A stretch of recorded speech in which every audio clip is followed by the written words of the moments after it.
Assalamualaikum warahmatullahi wabarakatuh. Salam, Om Swastiastu, Namo Buddhaya, salam kebajikan. Semoga kita dalam kesehatan selalu ya pada masa pandemi. Baik, pada kesempatan kali ini saya akan memberikan kuliah tentang formulasi salep, krim, dan pasta. Saya akan share screen terlebih dahulu.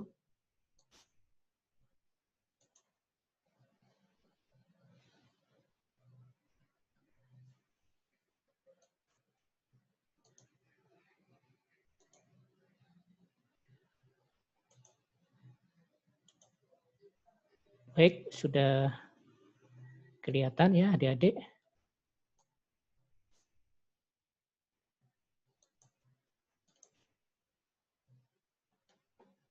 Baik, dalam kuliah formulasi liquid dan semi-solid, salep, krim, dan pasta adalah termasuk formulasi sediaan semi-solid.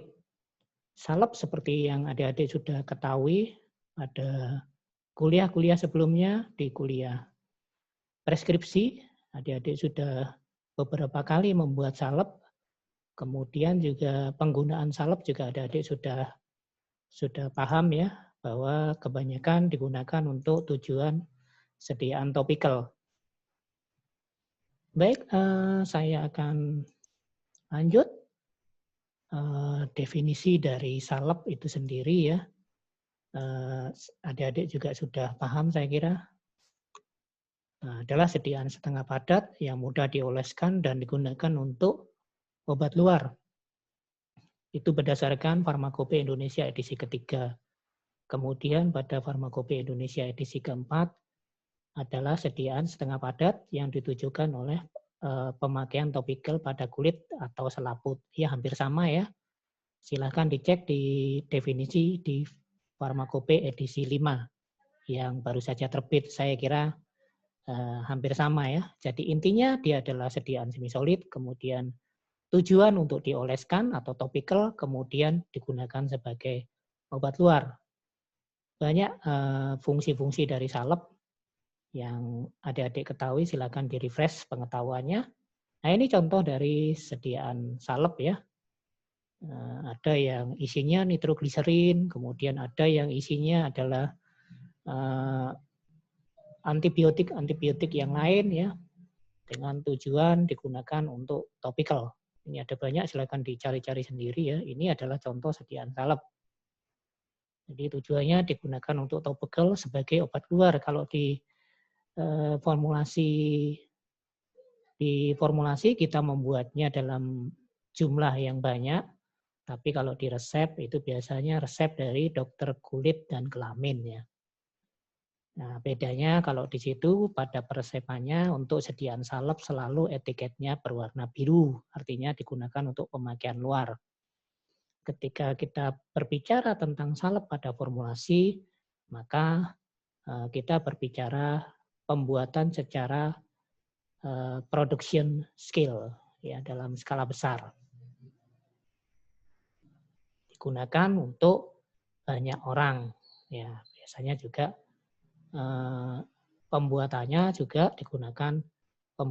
adalah yang memformulasi adalah industri farmasi.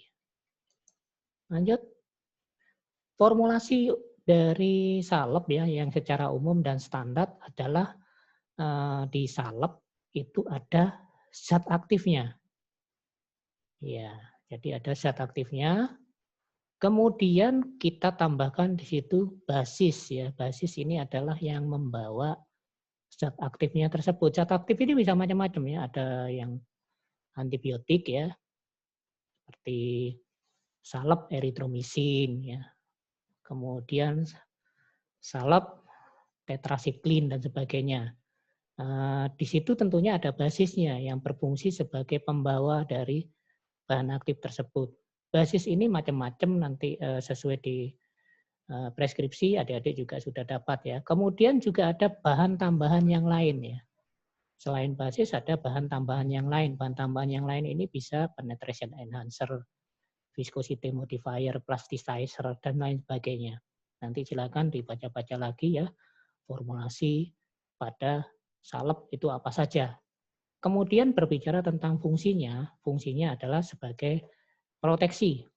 Yang pertama, proteksi adalah barrier fisik terhadap lingkungan. Jadi misalnya di situ ada infeksi yang terjadi pada permukaan kulit kita, kemudian supaya infeksinya itu tidak terjadi semakin parah, maka salep juga berfungsi sebagai proteksi fisik terhadap lingkungan, ya, terhadap kotoran-kotoran atau partikel-partikel yang ada di udara kemudian menempel pada kulit kita yang mengalami infeksi tadi. Kemudian juga bisa berfungsi sebagai emolien. Emolien ini adalah untuk melunakkan kulit. Ya, jadi pada lapisan kulit tersebut menjadi lebih lunak sehingga bahan aktif memiliki kemampuan untuk berpenetrasi melewati stratum corneum. Kemudian juga bisa sebagai pembawa obat. Ya, jadi seperti yang sudah saya jelaskan tadi ya, obat untuk penggunaan topikal dia harus dibawa, dihantarkan sehingga dia bisa mencapai target setnya. Target setnya tergantung ya, silakan dibaca-baca lagi tentang anatomi kulit. Ya. Kemudian berikutnya selanjut ya, silakan banyak membaca ya. Ya, yang penting di sini adalah dalam pemilihan basis salep, maka kita perlu memperhatikan hal-hal berikut ini. Laju pelepasan bahan obat dari basis salep. Ini tahapan yang pertama pada pembuatan sediaan salep. Jadi bahan obat yang ada di dalam salep itu harus mampu dilepaskan dari basisnya. Lajunya kita hitung. Jadi jangan sampai nanti ketika kita membuat formulasi salep, kemudian bahan obatnya tidak bisa dilepaskan dari basisnya. Maka tujuan pembuatan salep atau formulasi salepnya tadi menjadi sia-sia. Maka kita harus memperhatikan ini. Ini banyak dipengaruhi oleh banyak hal ya. Misalnya salah satu contoh, yang lainnya kalian cari sendiri ya. Misalnya salah satu contoh adalah kelarutan bahan obat pada basis salepnya. Kelarutannya sukar larut atau mudah larut atau setengah larut atau bagaimana. Itu sangat mempengaruhi pelepasan dari bahan obat dari basis salepnya. Kemudian setelah itu, maka yang berikutnya harus kita perhatikan adalah peningkatan absorpsi perkutan oleh basis salep dari bahan obat. Ya, jadi kan melewati lapisan kulit. Nah, di situ ada yang namanya absorpsi perkutan dari basis salep pada bahan obat tersebut. Nah, itu harus kita perhatikan karena jika bahan obat yang kita hantarkan dalam bentuk sediaan salep tadi tidak bisa diabsorpsi secara perkutan, maka formulasi dari salep tersebut juga akan menjadi sia-sia. Kemudian kemampuan dari melindungi kelembapan kulit ya oleh basis salep itu sendiri. Kulit kita itu perlu kelembapan khusus sehingga ketika kita aplikasikan, ketika kita menggunakan salep, maka basis salep tersebut akan membantu untuk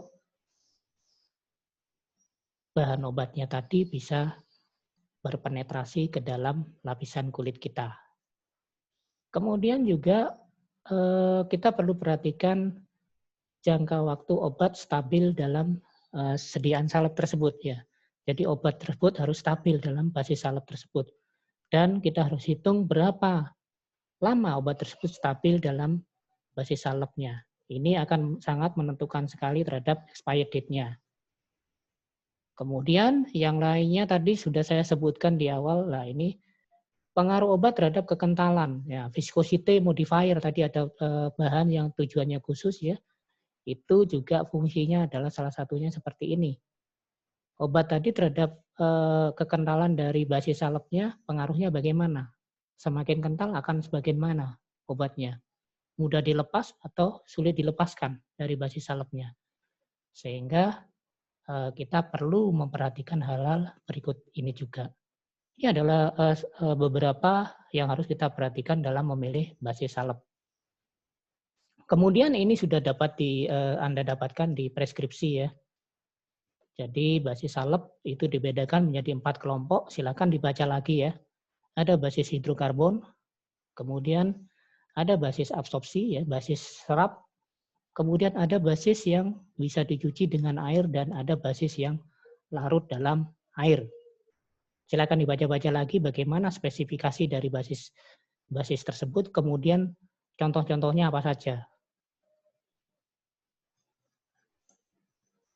Kemudian yang perlu kita perhatikan juga bahwa karena salep sebagai sediaan topikal, maka kita harus memperhatikan persyaratan untuk sediaan topikal. Yang pertama, secara estetis, dia akan menyenangkan ya. Tidak mungkin ya orang menggunakan salep untuk jangka waktu lama, kemudian kesannya tidak menyenangkan ya. Apalagi kalau dia sebagai ketika melakukan pengobatan tersebut, dia melakukan kegiatan seperti biasanya. Nah, ini bisa kita lihat contohnya kalau salep yang digunakan untuk pada muka.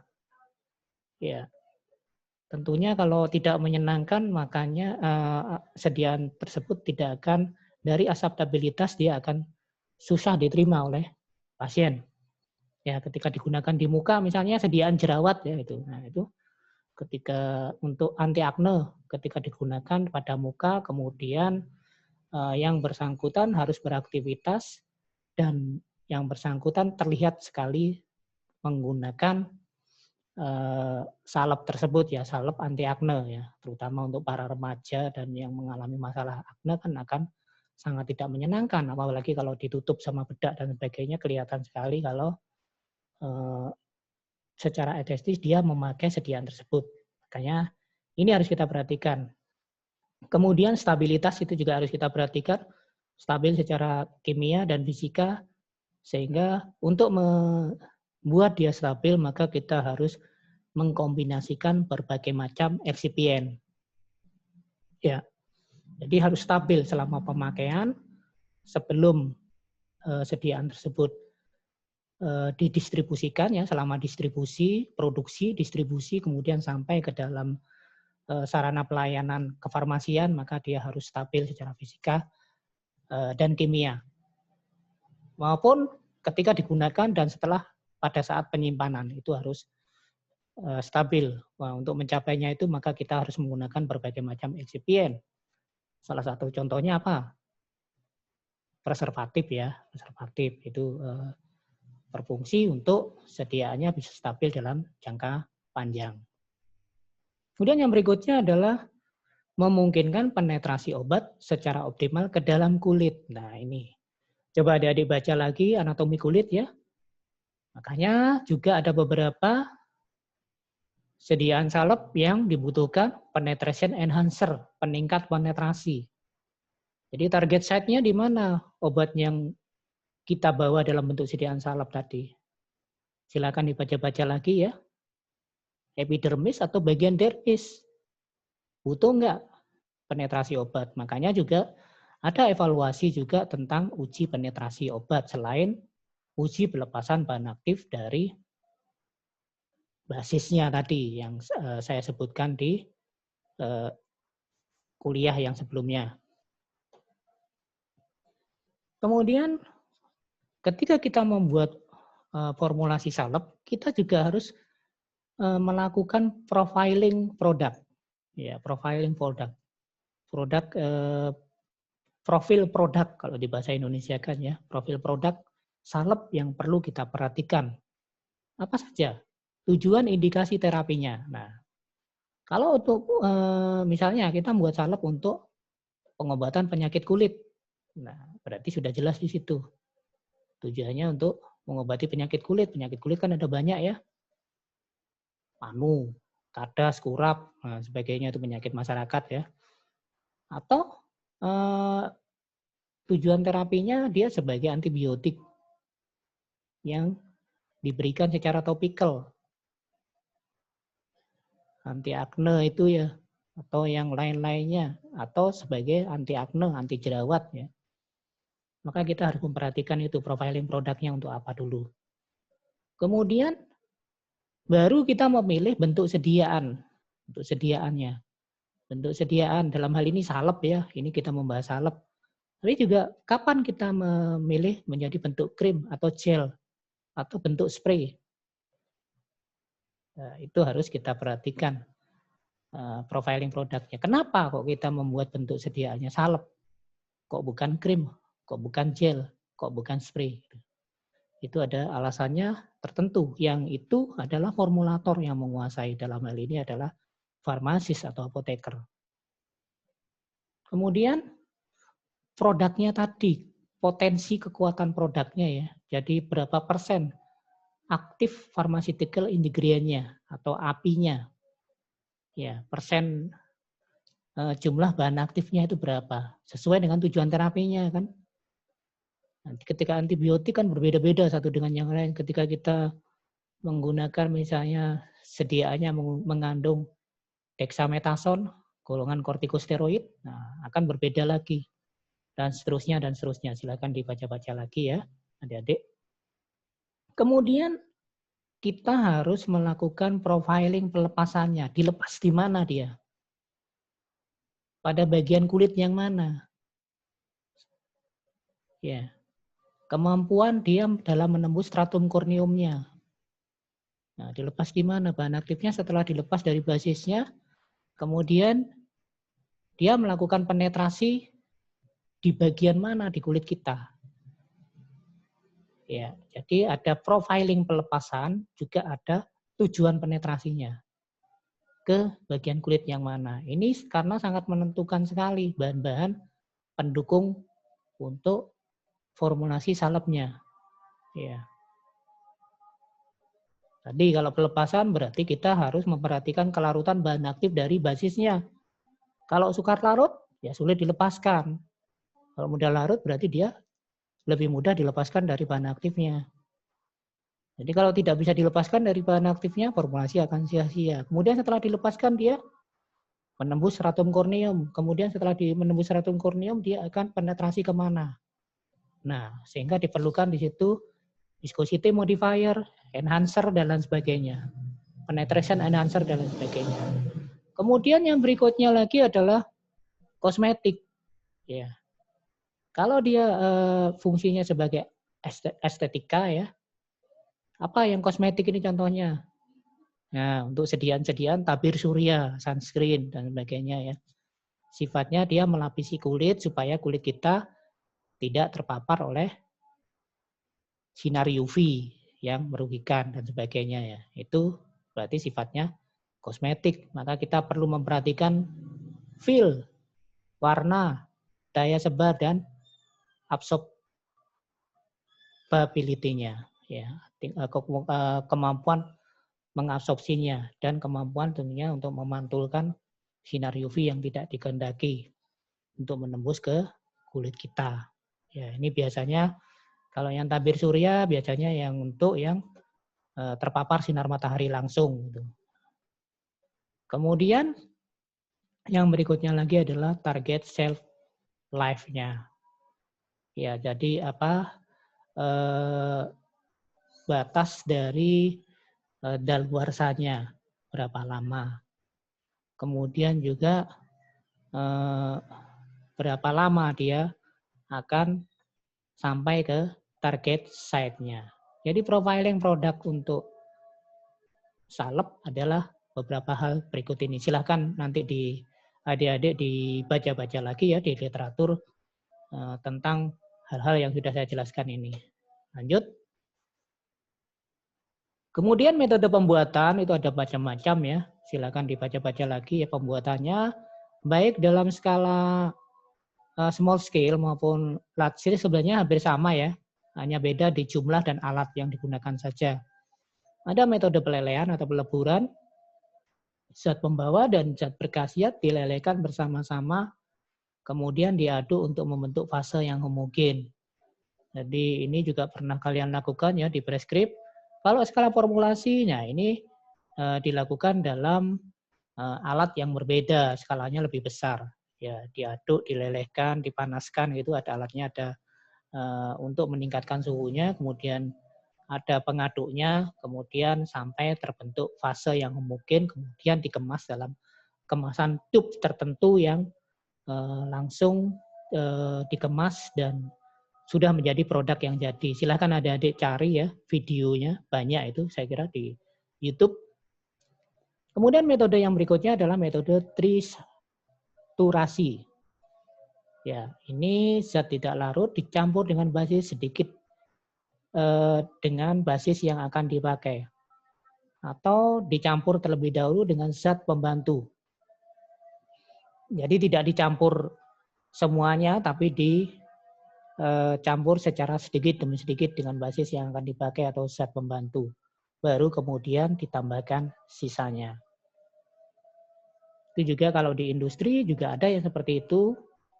Ya, coba kalian lihat kenapa kok metode triturasi ini juga digunakan. Ada permasalahan apa sehingga tidak dicampur semuanya. Silakan dicari di literatur ataupun videonya juga banyak ya. Ini adalah contoh dari formula dasar dari salep ya. Ada white ointment. Jadi ada wax di situ, kemudian ada white petrolatum. Ini adalah basisnya. Contohnya ya. Nanti kalian lihat, kalau kalian tidak sempat untuk membuatnya, kalian bisa lihat video-video pembelajarannya yang di YouTube tersebar ya. Atau di situs-situs industri farmasi. Kemudian ada juga hidropilik petrolatum. Nah, ini adalah isinya kolesterol 30 gram, kemudian ada steril alkohol, kemudian ada white wax dan ada white petrolatum. Ini basisnya ya, basisnya petrolatum. Kemudian ada juga cold cream. Cold cream itu isinya cetyl ester wax, ada white wax, kemudian ada mineral oil, sodium borat, dan purified water sampai dengan 190 ml. Itu formulasi-formulasi dasarnya. Silakan kalian cari lagi yang lainnya ya. Ini ada yang berikutnya adalah hydrophilic ointment, itu metil paraben, propil paraben, kemudian ada SLS, sodium lauryl sulfat, propylene glycol, steril alkohol, white petrolatum, dan purified water sampai dengan 1000 gram. Kemudian yang berikutnya lagi ada polyethylene glycol ointment. Ini ada polyethylene glycol 3350. Ini artinya apa? Silakan dicari adik-adik ya. 400 gram. Kemudian ada polyethylene glycol 400. Jumlah 600 gram. Kemudian ada vanishing cream ya. Ini cukup terkenal ya. Nah, isinya apa? Di situ ada asid stearit. Kemudian ada gliserin, natrium biborat, triethanolamin, kemudian ada ditambahkan dengan aquades 750, kemudian ditambahkan dengan nitakin secukupnya, itu vanishing cream. Ada banyak sekali ya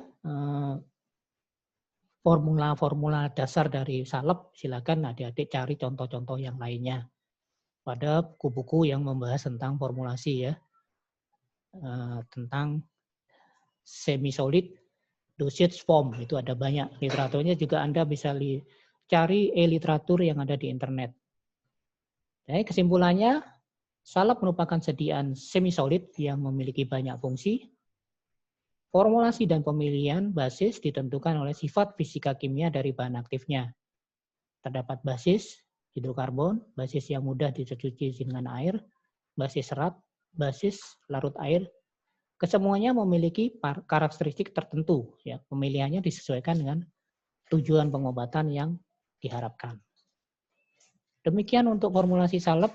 Saya lanjutkan untuk formulasi krim. Ya, share screen terlebih dahulu. Stop screen yang tadi ya.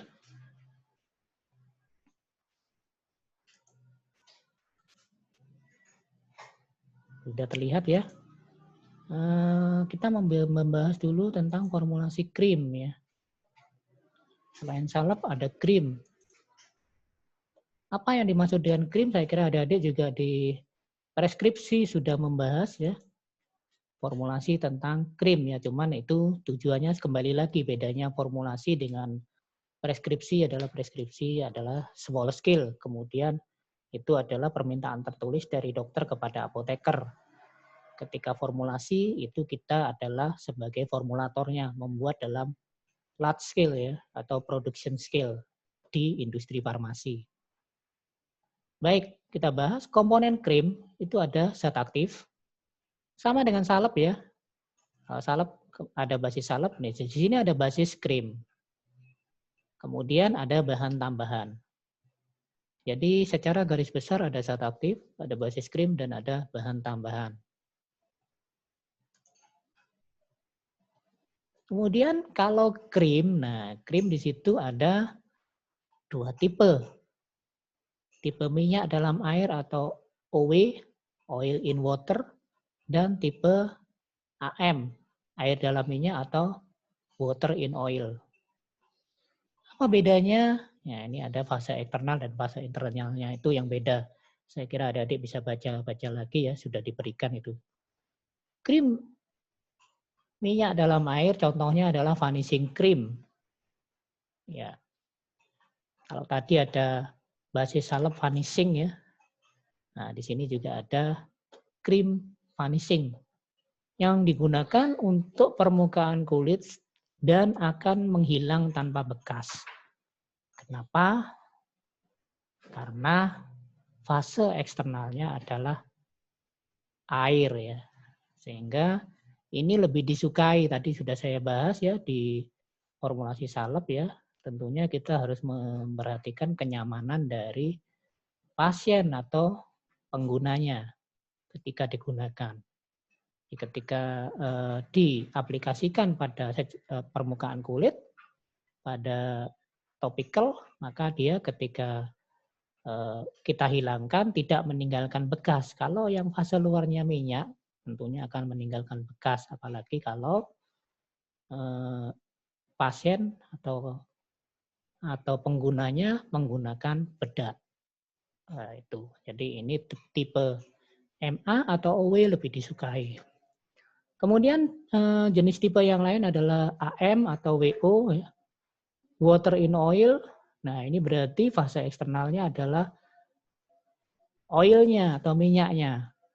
Jadi krimnya adalah krim yang berminyak, mengandung pengemulsi air dalam minyak, nah, sehingga ini kebalikannya dengan yang tipe yang pertama ya, jadi akan meninggalkan bekas.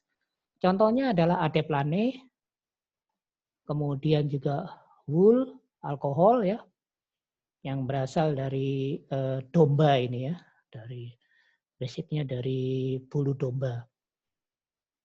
Kemudian ester asam lemak atau garam dari asam lemak dengan logam bervalensi 2, misalnya kalsium. Tuh. Tapi masih digunakan ini. Jadi dua jenis tadi menjadi pilihan dari krim ya. Kemudian hal-hal yang perlu diperhatikan dalam formulasi krim adalah bahan pembantu sesedikit mungkin. Kenapa kok bahan pembantu atau eksipien itu sesedikit mungkin? Adalah karena faktor inkompatibilitas. Ya, semakin banyak bahan pembantu, maka kemungkinan untuk inkompatibilitas atau OTT-nya semakin besar. Sehingga kita memakai bahan pembantu yang sesedikit mungkin. Kemudian yang berikutnya, zat aktif dalam bentuk aktifnya. Jadi dia harus dalam bentuk aktifnya ya, bedakan dengan prodrug. Jadi zat aktif harus dalam bentuk aktifnya. Kalau prodrug kan bahan aktifnya tidak dalam bentuk aktif ya, ketika dia mengalami reaksi biotransformasi dengan reaksi biokimia yang terjadi dalam tubuh kita, baru dia aktif. Tapi kalau yang formulasi krim, dia harus dalam bentuk aktifnya. Zat aktif harus dalam bentuk aktifnya. Kemudian yang berikutnya, pemilihan basis harus disesuaikan dengan zat aktifnya. Jadi yang pertama yang kita pertimbangkan adalah zat aktifnya, baru kita milih basisnya yang sesuai sifat fisikokimianya dengan zat aktifnya.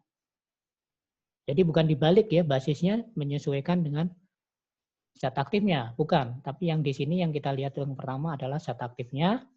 Baru dari sifat fisikokimia bahan aktifnya tadi, kita bisa memilih basis apa yang sesuai dengan zat aktif tersebut.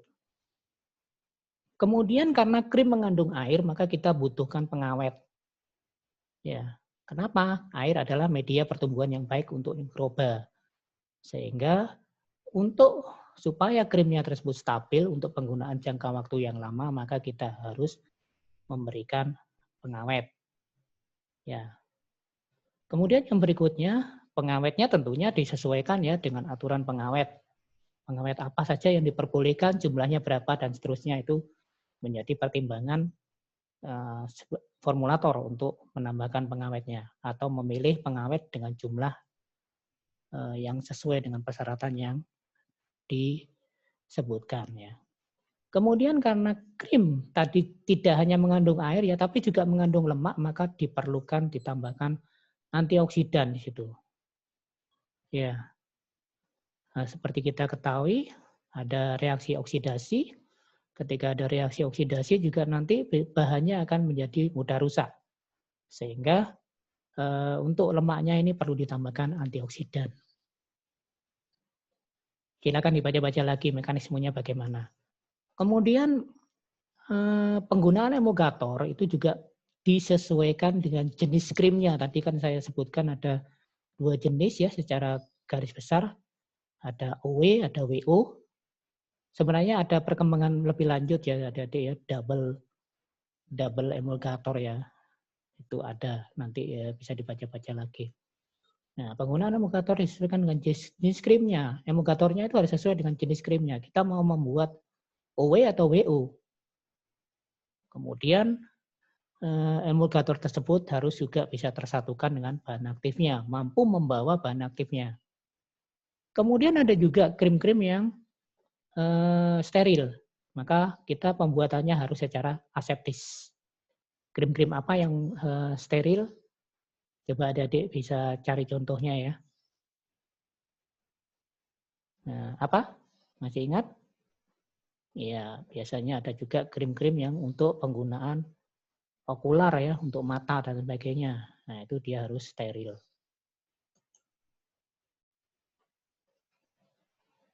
Kemudian yang berikutnya juga untuk ini, yang steril itu untuk sediaan yang luka terbuka dan parah ya. Luka terbuka ini biasanya terjadi kecelakaan, kemudian lukanya luka terbuka, kemudian dia harus ditambahkan krim. Maka krimnya sendiri tidak boleh membawa mikroba. Nah, jadi krimnya harus steril.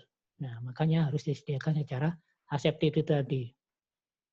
Kemudian yang berikutnya lagi, jika krim dikemas dalam tub aluminium, pengawet tidak boleh golongan merkuri. Makanya tadi pengawet harus diperhatikan ya sesuai dengan bahan-bahan apa yang ada di dalam komponen penyusun formula.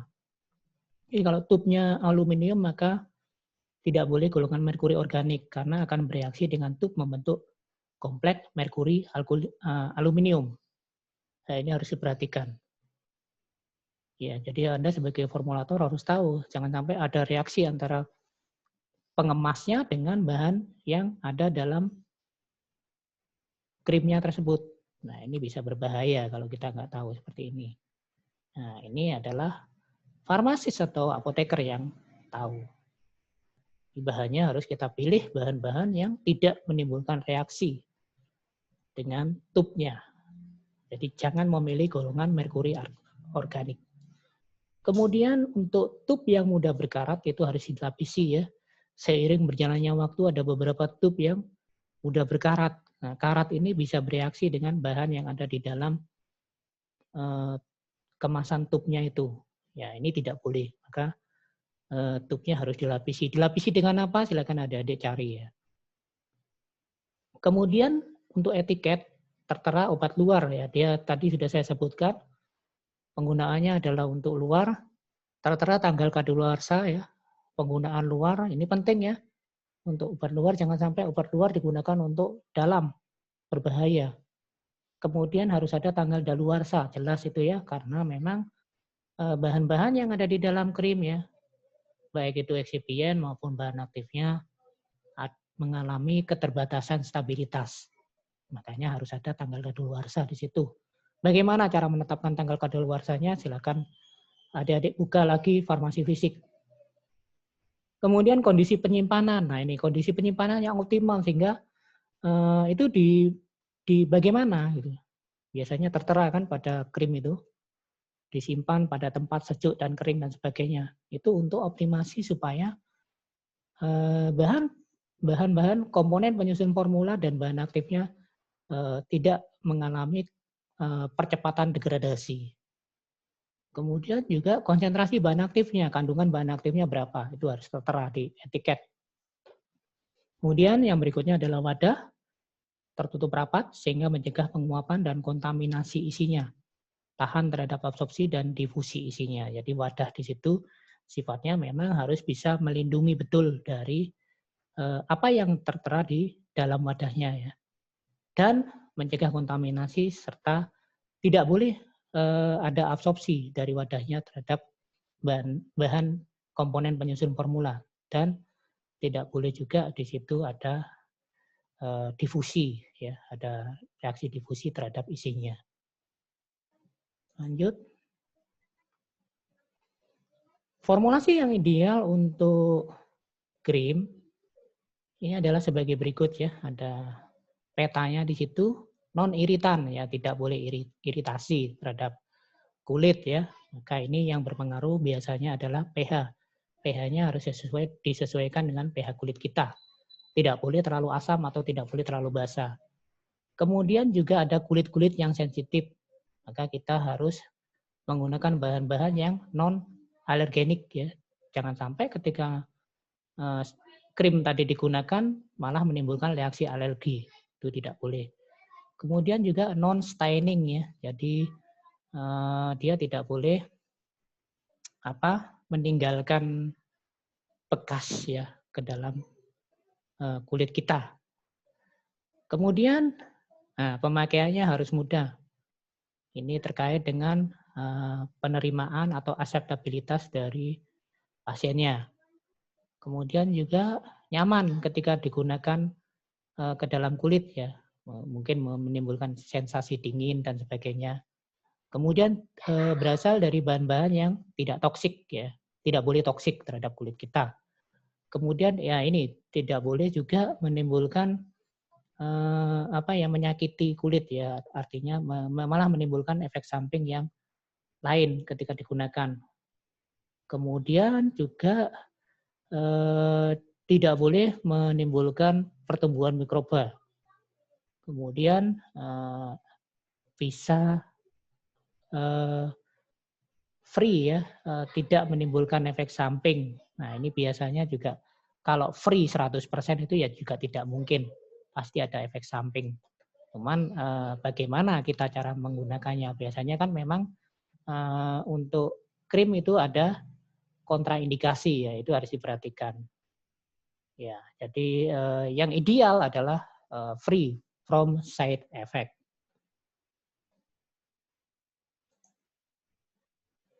Persyaratan dari basis krim itu sendiri ya, dia harus non iritasi, kemudian mudah dibersihkan tadi ya, ketika sudah selesai digunakan cukup mudah dibersihkan dengan air begitu saja, itu sudah lepas atau sudah tidak meninggalkan bekas.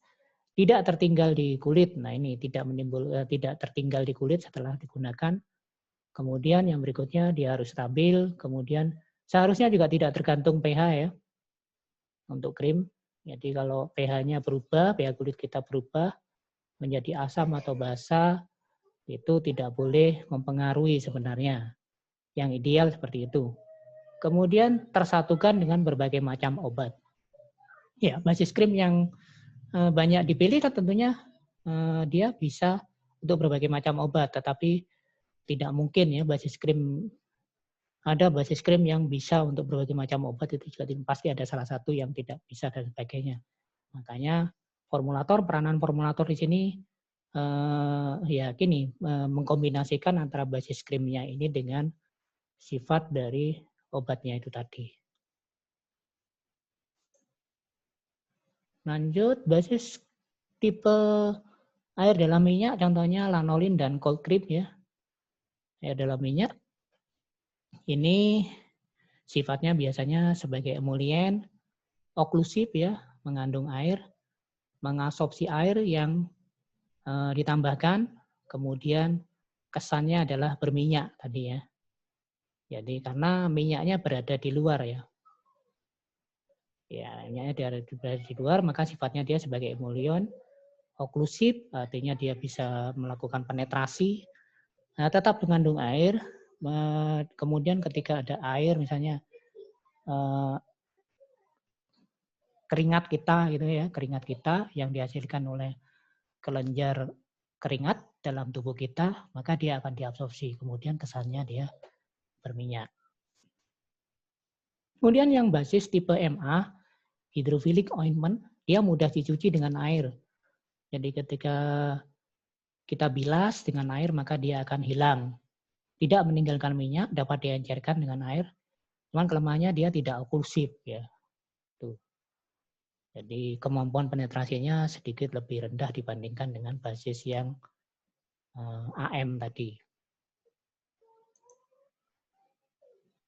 Kemudian yang disebutkan sebagai bahan tambahan itu apa ya? Pengawet tadi sudah saya sebutkan, pendapar ya. Ya, kemampuan untuk mempertahankan pH tadi ya, pH-nya kan dikehendaki sesuai dengan pH kulit, maka kita butuh buffer atau dafar. Kemudian humektan itu sebagai pembasah ya. Jadi untuk mengkondisikan kulit kita supaya lebih basah sehingga dia mampu berpenetrasi. Kemudian antioksidan tadi ya ditambahkan untuk yang mengandung lemak tadi. Kemudian juga bisa ditambahkan pembentuk kompleks. Bentuk kompleks ya, ada beberapa bahan tambahan ya, krim di situ dibutuhkan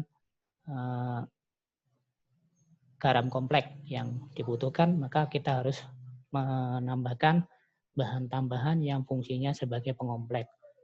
Kemudian juga ada emulgator tadi ya, zat pengemulsi yang menyatukan air dan minyak tadi. Pemilihan tipe emulgator disesuaikan dengan kita mau membuat tipe emulsinya yang mana. Nah, nanti silakan dicari-cari lagi ya. Ini materi yang penting ini. Silakan dicari, itu juga sebagai tugas kalian nanti. Cari ya, bagaimana kita memilih emulgator sesuai dengan tipe krim yang dibuat. Kemudian pengawet ya, dibutuhkan pengawet karena dua-duanya mengandung air ya. Maka ada kriterianya di situ, tidak toksik dan sensitif terhadap pada konsentrasi tertentu ya. Tidak sensitif pada konsentrasi yang digunakan. Jadi pada konsentrasi tertentu yang kita gunakan dia tidak menimbulkan reaksi sensititasi pada kulit. Kemudian lebih mempunyai daya bakterisida dibandingkan bakteriostatik. Jadi harus mampu membunuh bakteri sehingga bakteri-bakteri terutama bakteri-bakteri yang menyebabkan rusaknya atau degradasi sediaan. Kemudian lebih disukai yang efektif dalam konsentrasi rendah ya. Penggunaan pengawet kan ada batasnya. Jadi kalau efektif dia dalam konsentrasi rendah, maka itu pengawet yang ideal sekali. Kemudian stabil dalam penyimpanan. Nah, pada saat penyimpanan ya, kan ada proses produksi, kemudian ada distribusi, kemudian sampai kepada pelayanan kefarmasian, maka dia kan akan disimpan. Nah, maka dia harus stabil dalam penyimpanan. Ya, baik setelah pada sarana pelayanan kefarmasian maupun setelah sampai kepada pasiennya kan ada waktu penyimpanan gitu, maka dia harus stabil. Kemudian tidak menimbulkan bau dan tidak berasa, itu jelas ya. Jadi jangan sampai pengawetnya akan menimbulkan bau dan menimbulkan rasa yang asing gitu pada krimnya. Kemudian dia tidak boleh mempengaruhi bahan lain dalam formula dan wadah ya. Jadi kalau ditambahkan pengawet ya tentunya di situ tidak boleh formula yang sudah ada menjadi terpengaruh ya, atau wadahnya menjadi terpengaruh. Kemudian larut dalam konsentrasi yang digunakan ya. Nah, konsentrasinya berapa yang digunakan, dia harus larut. Jadi tidak boleh tidak larut. Kalau tidak larut pengawetnya tentu tidak efektif. Kemudian yang berikutnya juga tidak mahal ya. Kalau mahal kan tentunya juga ada pertimbangan cost produksi ya. Ini adalah contoh dari pengawet ya, salah satu contoh ester parahidroksi benzoid aksid. Ini golongan metil, etil, propil, dan butil ester dari parahidroksi benzoid aksid dan garam sodiumnya populer sebagai preservatif. Contoh-contoh preservatif ya. Jadi preservatif itu adik-adik ya, tidak hanya nipagin-nipasol saja, tapi ada banyak golongan asam benzoat itu juga dikenal sebagai bahan pengawet. Sifatnya stabil, inert, non-toksik, tidak berbau, tidak berasa, meskipun menimbulkan rasa mati rasa pada mulut ya. Kan tidak digunakan untuk pemakaian di dalam ya. Maka yang terakhir ini saya kira tidak ada pengaruhnya.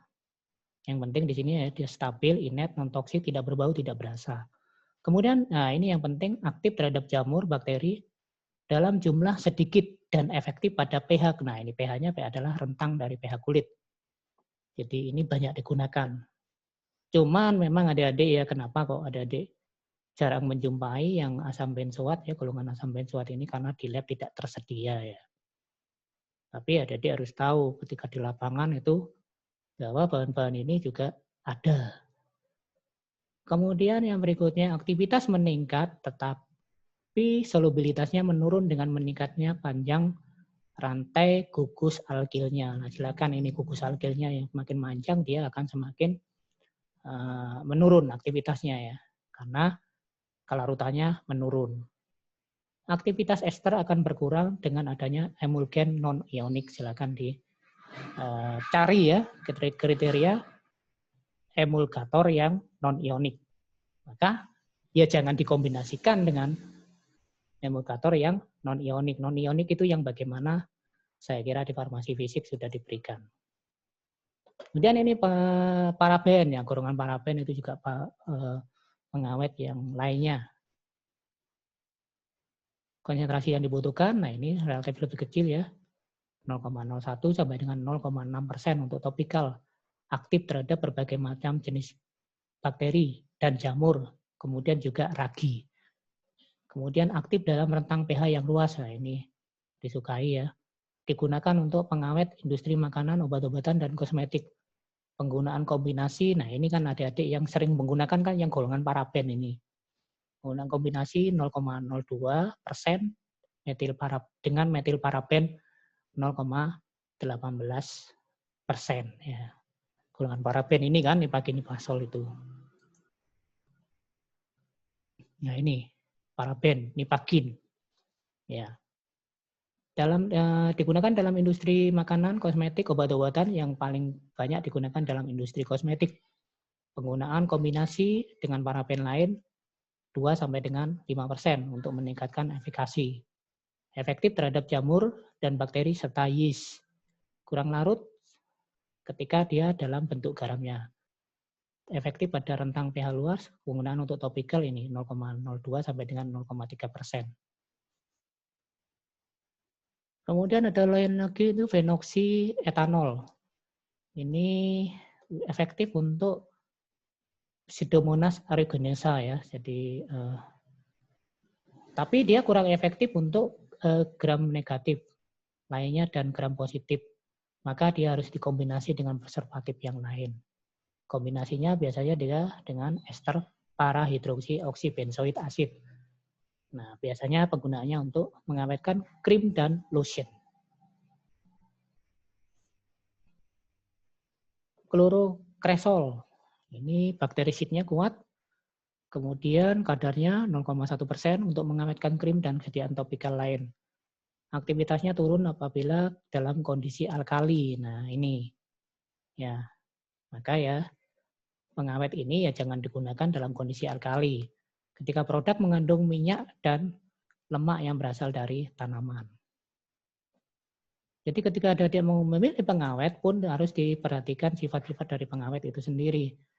Amonium quaterner, nah ini juga penggunaan pengawet konsentrasinya relatif kecil ya, 0,002 sampai dengan 0,01% untuk mempertahankan produk emulsi untuk pemakaian luar. Bersifat bakterisid dalam bentuk vegetatif, organisme gram positif, kurang efektif untuk gram positif terutama untuk Pseudomonas aeruginosa dan inaktif pada spora bakteri. Jadi untuk bakteri-bakteri yang membentuk spora, pengawet amonium kuarterner ini kurang efektif. Aktivitasnya juga dikurangi oleh sabun dan komponen anionik di atas porsi umum yang dipakai, inkompatibel pada untuk non-ionik emulgen. Nah, berarti amonium kuarterner ya jangan digunakan untuk yang ada penyabunan ya. Kemudian juga untuk komponen-komponen anionik dan juga untuk yang mengandung emulgen non-ionik. Kemudian senyawa merkuri organik ini jarang digunakan ya.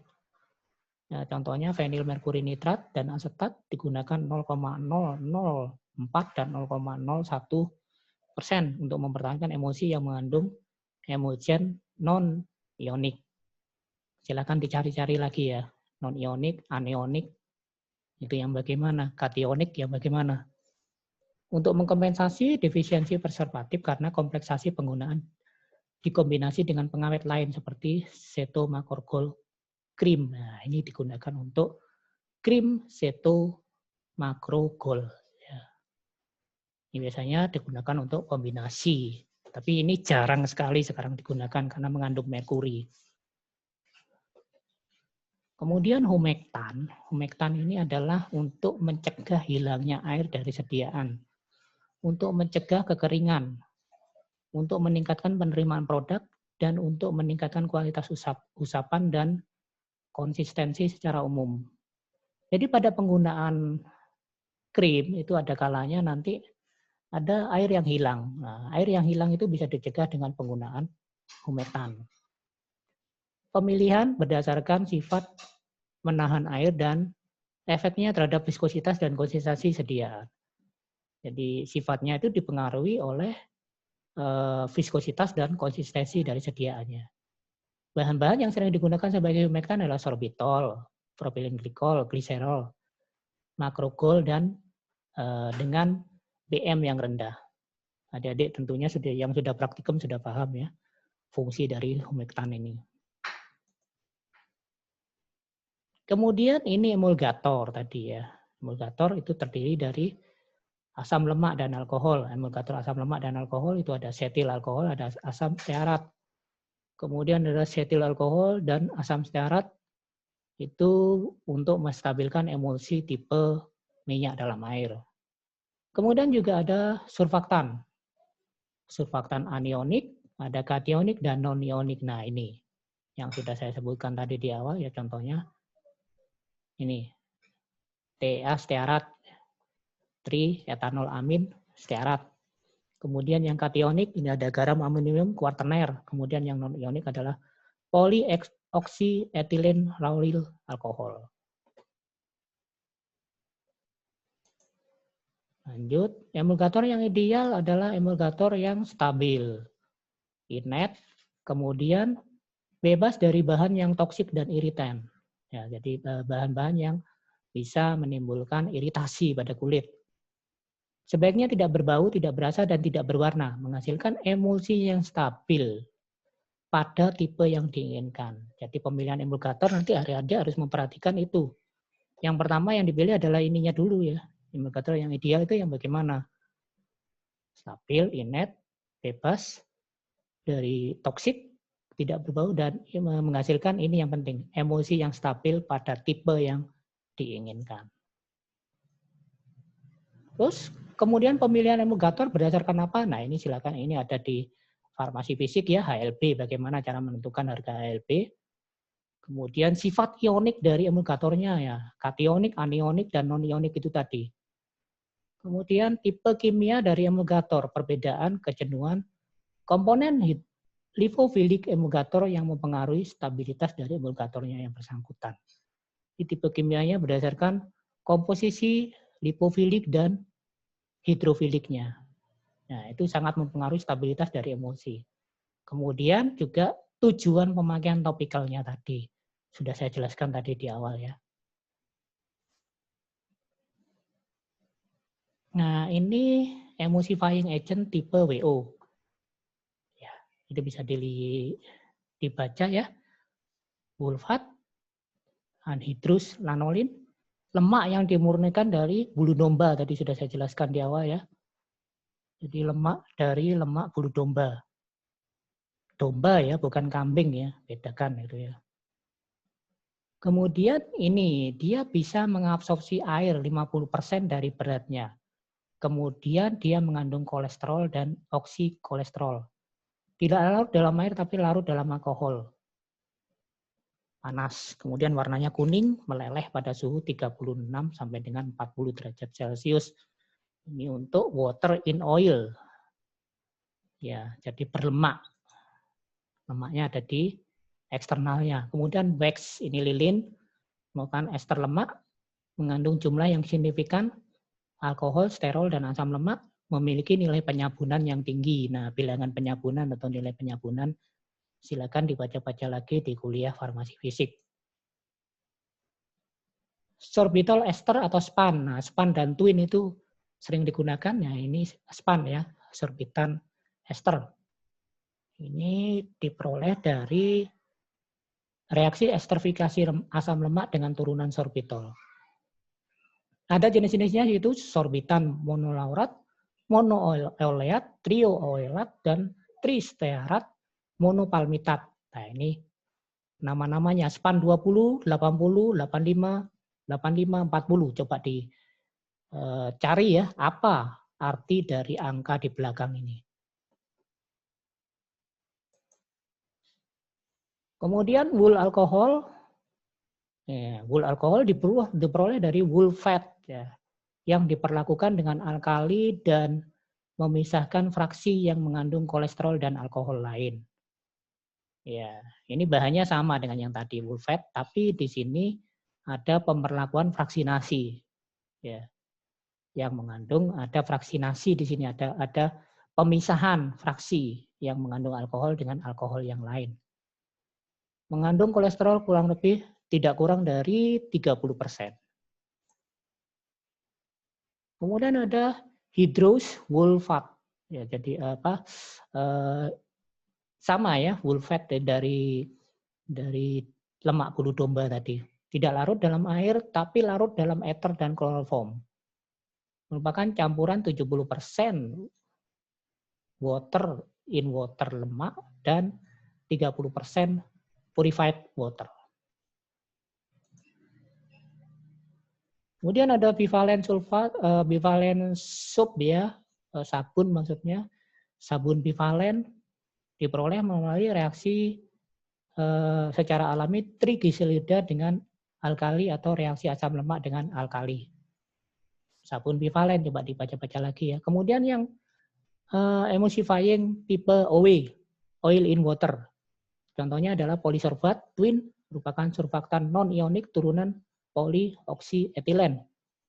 Ada twin 80, polioksietilen sorbitan monooleat. Twin 21, polioksietilen sorbitan monolaurat. Twin 40, polioksietilen sorbitan monopalmitat. Kemudian ada golongan metil selulosa juga yang digunakan sebagai emulsi minyak mineral, digunakan dengan konsentrasi 2%. Kemudian ada yang tadi bivalen ya, sekarang ada monovalen sub. Ya. Ion sodium, potasium, ion garam, amonium bertindak sebagai OW emulsifying agents, dikenal sebagai sabun alkali. Silakan dicari ya contohnya. Kemudian ada akasia. Garam Ca, ada garam magnesium, ada garam kalium dari polisakarida dari arabic acid. Tidak larut dalam alkohol, larut dalam air 2 kali beratnya, stabil pada pH, rentang pH-nya cukup lebar ini. 2 sampai dengan 10.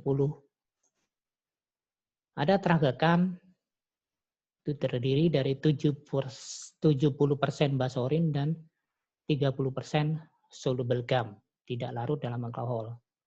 Digunakan sebagai emulsifying agent untuk meningkatkan konsistensi. Jadi konsistensinya bisa meningkat.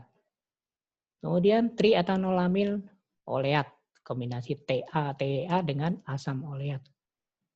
terbuat dari mono dan dietanolamine. Nah, bagaimana cara kita menentukan eksipien? Maka kita harus mempertimbangkan hal-hal berikut ini ya. Jadi ini di sini ada intersection atau himpunan bagian. Artinya hal-hal ini akan saling beririsan satu dengan yang lain.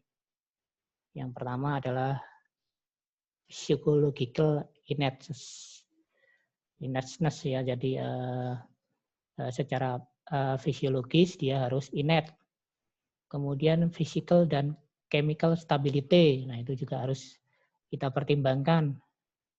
Selain inertnya, kemudian conformant to, nah ini untuk yang dibutuhkan untuk agen regulator ya, seperti Badan POM atau FDA dan sebagainya. Tidak adanya interaksi dengan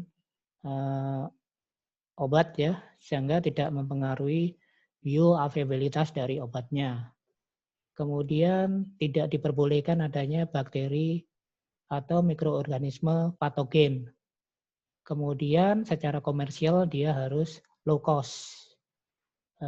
Jadi ada 1, 2, 3, 4, 5, 6. Keenam hal ini harus dipertimbangkan semua dan bahkan beberapa di antaranya mengalami intersection ya. Jadi harus dipertimbangkan mana yang mau kita lebih tonjolkan.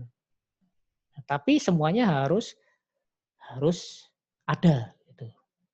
Jadi seperti itu. Jadi nanti adik-adik sebagai formulator di industri farmasi, pemilihan eksipien harus mempertimbangkan keenam hal tersebut. Harus ada semua. Tergantung nanti adik-adik mau memberikan porsi masing-masing ini berapa banyak. Cara pembuatan atau manufacturing ya, secara garis besar itu ada beberapa cara pembuatan. Yang pertama, bahan yang larut lemak dan minyak dilelehkan pada suhu 75 derajat Celcius. Kemudian yang komponen mengandung air dipanaskan dengan komponen yang mengandung air di wadah lain dalam suhu 75 derajat Celcius. Kemudian ingat, nah ini ketika keduanya dicampurkan suhunya harus sama. Ya, kemudian nanti dicampur, diaduk sampai suhunya turun mendekati 35 derajat. Pengaduan dilakukan sehingga terbentuk krim halus. Ingat ya caranya ya, bagaimana. Ada beberapa mungkin yang di praktikum juga di praktikum preskrip kemarin ada yang krimnya pecah. Itu karena adik-adik tidak memperhatikan kaidah-kaidah ini. Cara pembuatan yang kedua, semua bahan baik fase minyak dan fase air dicampurkan untuk dilebur di atas penangas air sampai lebur. Baru kemudian digerus secara kontinu ya sampai terbentuk massa krim. Dengan metode yang ini peralatan lebih sedikit dibandingkan metode yang kedua. Nah, ini di production scale di industri juga sama seperti ini ya. Cuman jumlah bahan dan alatnya yang berbeda. Masalah dalam sediaan krim itu yang sering terjadi adalah cracking, pemisahan fase terdispersi. Ya, jadi ada, nah ini yang emosinya tidak bisa saling campur itu. Ya, krimnya tidak bisa saling campur atau krimnya pecah. Kemudian juga ada creaming ya. Creaming ini seperti emosi yang terbentuk di atas ya, di atas permukaan emosi. Ini kalau sekarang seperti kopi dengan creamer ya, creamer yang ada di atasnya itu kan ada lapisan di atasnya. Itu kalau di dunia perkopian malah diuntungkan ya dengan ini, tapi kalau di sediaan krim khususnya di farmasi ini adalah masalah yang harus kita hindari. Selain cracking tadi. Kemudian yang berikutnya adalah flokulasi atau agregasi. Ya, ini artinya agregasi yang bersifat reversibel. Jadi partikel-partikel itu mulai kumpul satu dengan yang lainnya. Jadi mulai membentuk pemisahan ya. Kemudian koalesen ini bersatunya aglomerat menjadi globul yang lebih besar. Kalau ini berlanjut maka ada koalesen, bersatunya aglomerat sehingga ada globul-globul yang lebih besar. Ini indikator krimnya tidak stabil. Ini bisa kita lihat ya grafiknya seperti ini. Emulsi yang baik adalah seperti ini. Ini kalau dilihat di skema bahan seperti ini. Kemudian kalau koalesen, nah ini dia akan membentuk lapisan mulai berkumpul satu dengan yang creaming ini terjadi di atas. Flokulasi ya kelompok-kelompok. Kemudian kalau sudah pecah seperti ini breaking.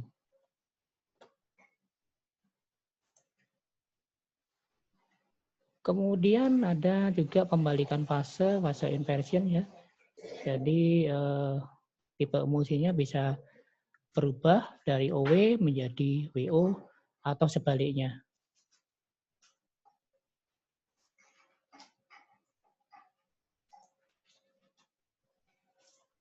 Oke, itu yang untuk formulasi krim. Saya lanjut ke formulasi pasta.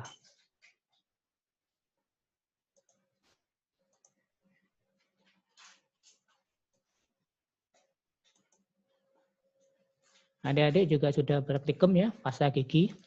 Nah, ini definisi pasta adalah seperti ini, sediaan semi padat yang mengandung satu atau lebih bahan obat ditujukan untuk pemakaian topikal. Ini berdasarkan FI4. Pasta merupakan ointment yang mengandung lebih dari 50% bahan terdispersi dalam basis berlemak. Namun, pasta yang kurang berlemak dibandingkan ointment karena serbuk yang mengabsorpsi hidrokarbon cair. Itu menurut Alton ya. Jadi komponen padatannya itu lebih banyak dibandingkan bukan pasta. Pasta merupakan massa lembek yang dimaksudkan untuk pemakaian luar, biasanya untuk antiseptikum maupun pelindung kulit. Itu definisi berdasarkan Fornas. Kemudian penggolongan pasta menurut FI4 ya. Nanti yang FI5 silakan adik-adik dicari.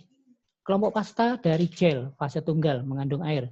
Contohnya adalah pasta CMCNA. Kemudian pasta berlemak. Pasta zinc oksida ya. Nih.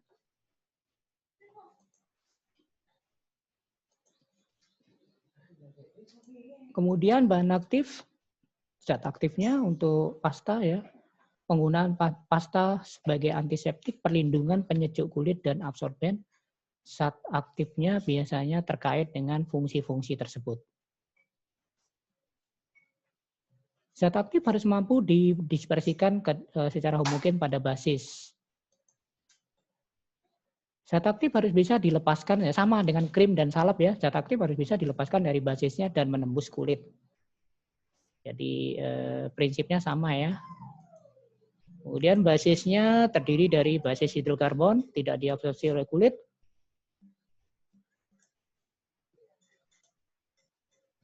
Kemudian yang berikutnya tertinggal di atas kulit sebagai lapisan yang menutupi. Nah ini beda dengan krim ya.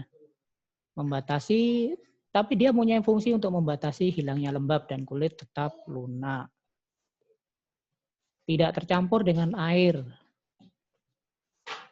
Kemudian cenderung lebih lengket, sulit dibersihkan, tetapi dia punya fungsi memperpanjang waktu kontak dengan kulit, tetapi memberikan rasa yang tidak menyenangkan. Sehingga pasta ini memang kurang populer dibandingkan dengan krim atau salep ya.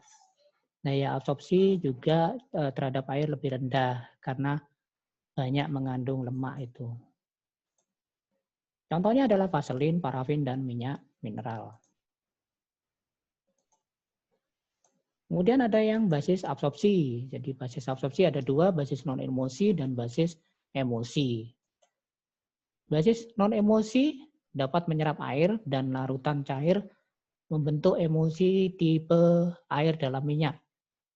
Mengandung campuran emulgator tipe sterol dengan satu atau lebih parafin. Jika dibandingkan dengan basis hidrokarbon tadi, kurang bersifat oklusif, namun emulsinya lebih baik. Membantu obat larut dalam minyak untuk penetrasi kulit. Nah ini dia memiliki keunggulan tertentu. Dia lebih membantu penetrasi obat larut dalam minyak. Lebih mudah menyebar contohnya adalah tadi sudah saya jelaskan ya, wulfat, kemudian alkohol, beeswax, dan kolesterol. Kemudian basis yang air dalam minyak dapat mengabsorpsi lebih banyak dibandingkan basis non-emulsi, contohnya yang hidrous, wulfat, lanolin, dan oily cream, VP. Basis yang tercuci dengan air, water miscible, itu ya, jadi dia miscible itu artinya dia bisa bercampur dengan eksudat dari luka. Ini biasanya untuk antiseptik untuk luka ya. Luka yang ada eksudatnya. Kemudian mengurangi gangguan terhadap fungsi kulit. Kontak baik dengan kulit karena kandungan surfaktannya, kontaknya lebih intens. Penerimaan terhadap kosmetik cukup baik karena mudah dibersihkan ya. Nah, mudah dibersihkan juga dari rambut dan sebagainya. Contoh sirup hidrofilik yang mengandung SLS, natrium lauryl sulfat, yang mengandung alkohol stearat, petrolatum putih, dan propylene glikol serta air. Basis yang larut dengan air, ya, dia larut dengan air, otomatis dia larut dengan air keuntungannya. Absorpsi baik untuk kulit, kemudian dapat melarutkan bahan lain, bebas dari rasa lengket karena larut dengan air, maka dia memperbaiki dari sifat pasta. Ya, bebas dari rasa lengket. Pasta kan lengket ya. Kemudian nyaman digunakan, kompatibel terhadap berbagai macam obat-obatan dermatologis. Ya, seperti kita ketahui, untuk pasta kan termasuk semi solid ya, dan dokter-dokter spesialis kulit yang biasanya menggunakan. Contohnya adalah basis salep polyethylene glycol. PEG 3350 dan PEG 400. Coba cari bedanya apa ini angkanya. Pemilihan basis yang tepat harus mempertimbangkan faktor laju pelepasan yang diinginkan, keinginan untuk meningkatkan absorpsi perkutan oleh basis. Ya, pelepasan obat dari basisnya berapa yang diinginkan. Kemudian absorpsi perkutan harus meningkat. Kemudian perlu atau tidaknya melindungi kelembapan kulit oleh basis. Stabilitas obat dalam basis itu penting juga. Kemudian ada tidaknya pengaruh obat terhadap kekentalan.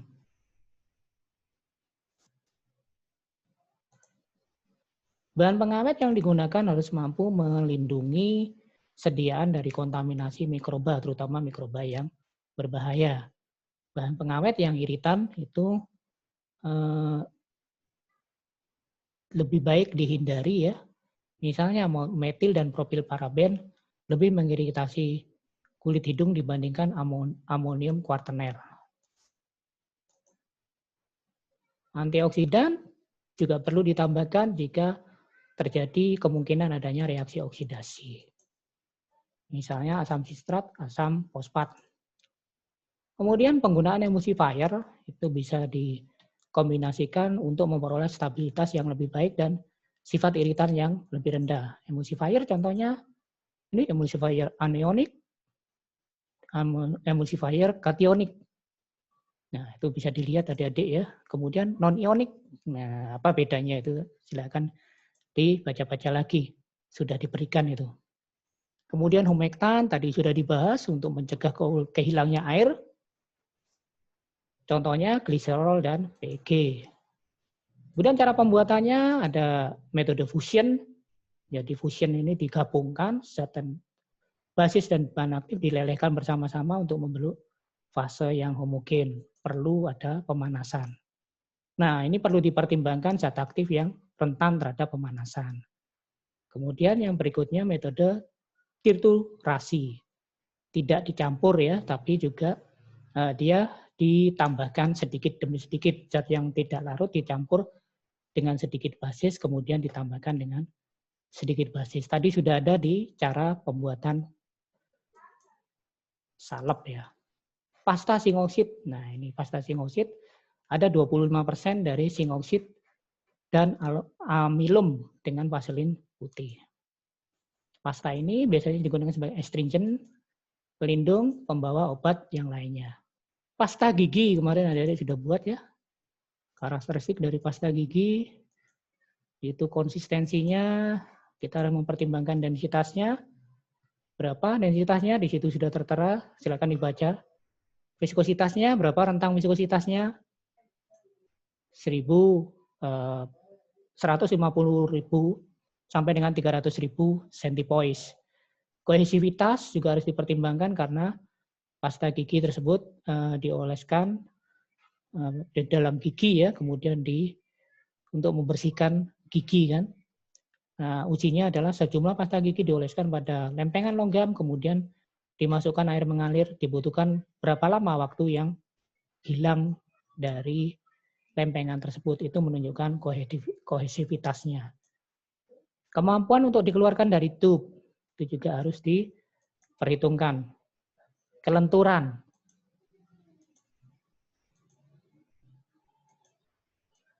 Abrasif itu juga menentukan ya, karena biasanya kalau lebih abrasif lebih mampu mengangkat kotoran-kotoran yang tertinggal pada sela-sela gusi dan gigi.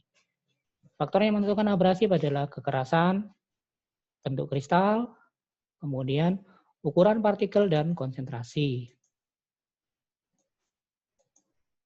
Cleaning dan polishing, penampilan, pembentukan busa, rasa, stabilitas, itu juga menentukan ya karakteristik yang harus kita capai ya, kita tetapkan.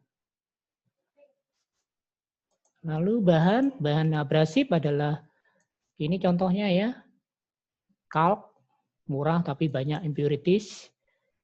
Kemudian kalsium fosfat, itu lebih banyak digunakan di kalsium fosfat dihidrat. Kurang abrasif tapi good polishing property. Incompatible dengan sodium fluoride. Di kalsium fosfat dan anhidrous, yang tadi yang dihidrat, sekarang yang anhidrous tidak mengandung air. Ini sangat abrasif tapi digunakan dalam kadar yang kecil, incompatible terhadap beberapa fluoride. Jadi Anda perlu memperhatikan di sini ya kalau menggunakan fluoride atau sodium fluoride. Kemudian tetra kalsium pirofosfat. Itu juga incompatible terhadap sodium fluoride. Insoluble sodium metafosfat, yang abrasifnya moderat, kompatibel terhadap fluoride tapi mahal. Nah, masing-masing punya keunggulan dan kelemahan. Kemudian ada silika, itu abrasif silika, baik pada konsentrasi rendah, tidak mempengaruhi viskositas sediaan. Makanya kita menentukan sendiri ini ya, sebagai formulator mana yang kita pilih.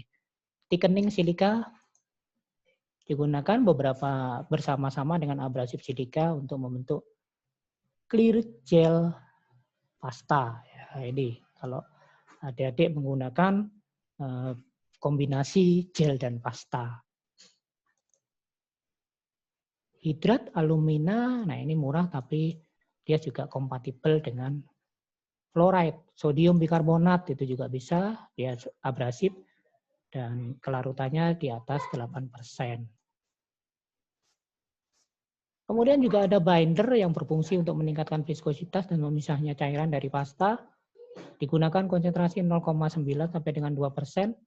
Contohnya adalah CMC, karagenan, tragakan, gum karaya, natrium alginat, karbomer, magnesium aluminium silikat. Kemudian surfaktan juga bisa digunakan. Yang paling populer adalah SLS ya, dengan kadar 0,5 sampai dengan 2%. Surfaktan lain silakan dibaca sendiri. Humektan tadi sudah dijelaskan fungsinya untuk menghilangkan lembab, hilangnya air ya, mencegah hilangnya lembab,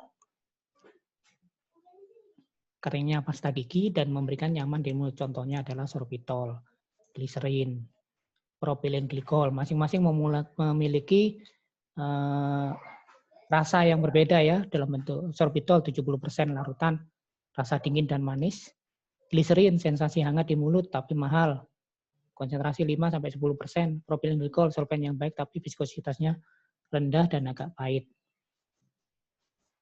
Kemudian juga diperlukan pemanis, biasanya sodium sakarin, penggunaan 0,05 sampai dengan 0,25%. Flavor itu juga diperlukan, tapi kalau konsentrasi tinggi dia bisa menyebabkan iritasi. Contohnya adalah penggunaannya pada kadar 0,2 sampai dengan 2%. Yang contohnya peppermint, spearmint, wintergreen, dan anis. Water itu harus digunakan water yang bacteria free deionized water. Jumlahnya 5-10%. Di luar itu dia akan mempengaruhi kejenuhan pasta gigi. Pengawet. Nah, pengawet metil dan morfin paraben dengan 0,05 sampai dengan 2%. Ini adalah contoh ya, contoh dari formulasi pasta gigi. Berikut persyaratan serta evaluasi yang harus dilakukan. Itu ada pH, ada viscosity, alat yang digunakan. Ini silakan dibaca ya. Demikian yang bisa saya sampaikan kuliah. Ya, cukup panjang ya, formulasi salep, formulasi krim, dan formulasi pasta. Terima kasih atas atensinya. Di kuliah ini ada beberapa tugas yang saya selipkan di masing-masing slide. Jadi adik-adik wajib memutar video ini dari awal sampai akhir. Jangan ada yang di-skip. Karena di situ adalah tugas-tugas yang harus kalian kumpulkan pada saat akhir di kuliah saya. Terima kasih. Wassalamualaikum warahmatullahi wabarakatuh. Shalom. Om. Santi Om. Namo Buddhaya. Salam kebajikan. Tetap sehat di masa pandemi. Terima kasih.